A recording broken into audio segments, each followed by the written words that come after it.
What's up guys? Today's video, magre-review tayo nito Xiaomi portable electric air compressor.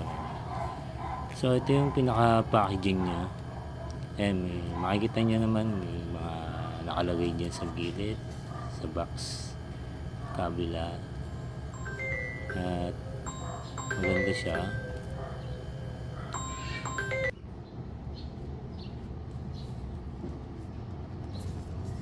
So ito naman yung pinakalikod niya. Ayan. Kayo na lang po magbasa guys.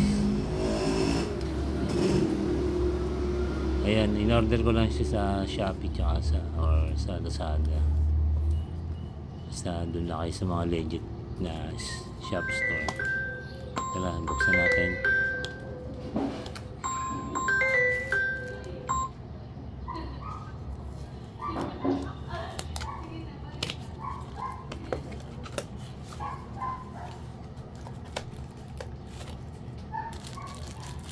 So ito meron siya kasamang para sa pito guys.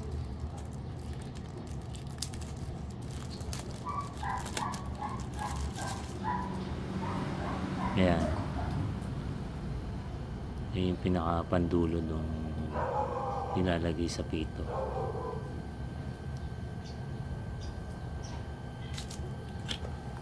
And then ayan, may isang USB Type-C. Ito muna guys. Ano ba to? Lahat ng parts naka plastic. Ayun, pin. Ayan. Para sa mga bola. Ewan ko lang tong isang itong kulay tip. So ito yung pinaka charging cable niya. Ayan.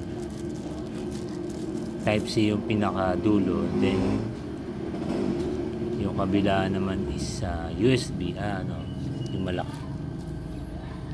Then yung isa Type-C. Sakto lang yung haba nito. Mas maganda hinabaan na nila guys. Ito yung pinaka-manual na hindi naman natin binabasa. Sa mga gusto lang magbasa ng manual. Then may kasama siyang pouch. Ayan. May tali. And then last but not the least, ayun na, hinugot na guys. Ito pa pala, may manual pa pala isa. Ayan. Kaya na bahala magbasa niyan. Ako hindi ko binabasa yan. Importante sa akin yung nasa loob yung pyesa o parts. So ito na yung pinaka compressor niya. Ayan, all black. Hop, hindi yan, yun nahugot pala yun. Ayan guys, pag hinugot nyo is parang pinaka mag-o-on na siya, yung pinaka LCD niya. Kaya yan yung pinaka PSI. Yan, may plus minus kung ilang PSI iseset nyo. Yan, plus hanggang 45 yata. Ayun, may plus date pa just in case nang nasira sa gabi.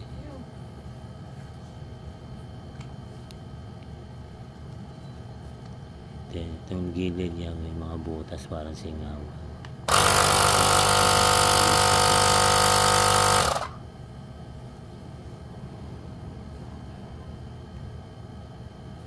So ito yung pinakailalim niya.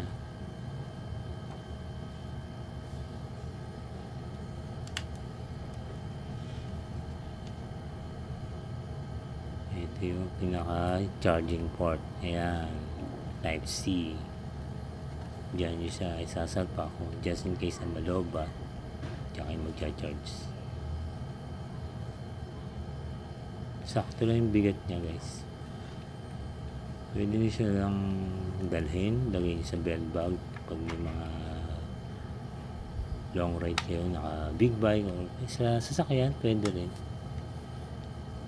Ayos, maganda guys.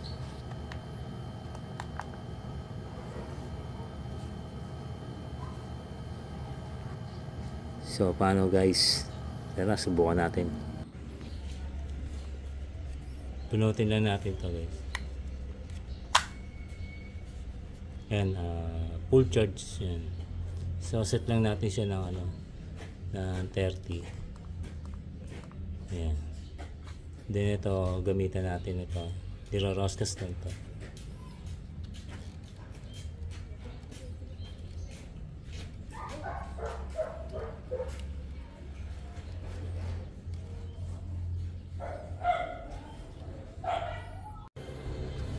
Salpak na natin.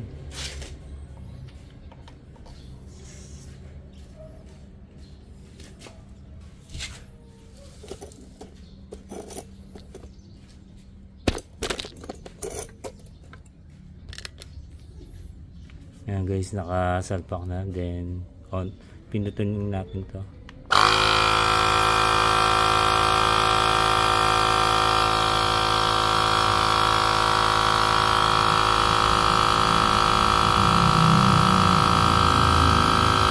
Ayan guys, talagang walang hangin yung gulong natin. So ayan, 3 PSI lang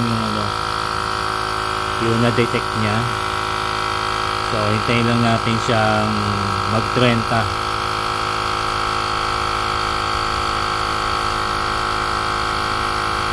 So time lapse natin guys para mabilis.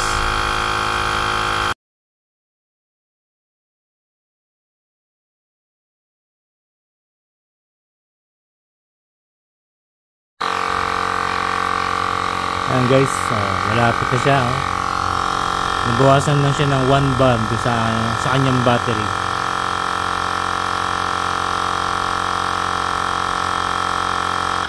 Ayan, automatic na siya mag-i-stop guys.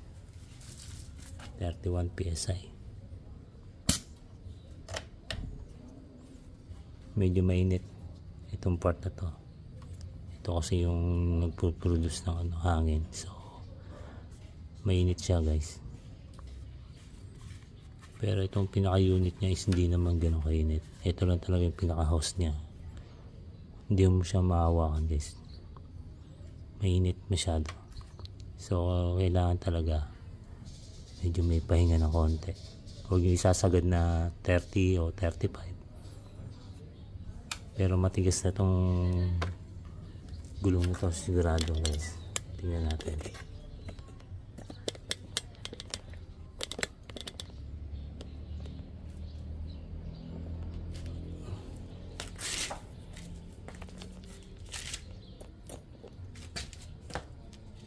Tigas na guys, hindi mo na mapisil.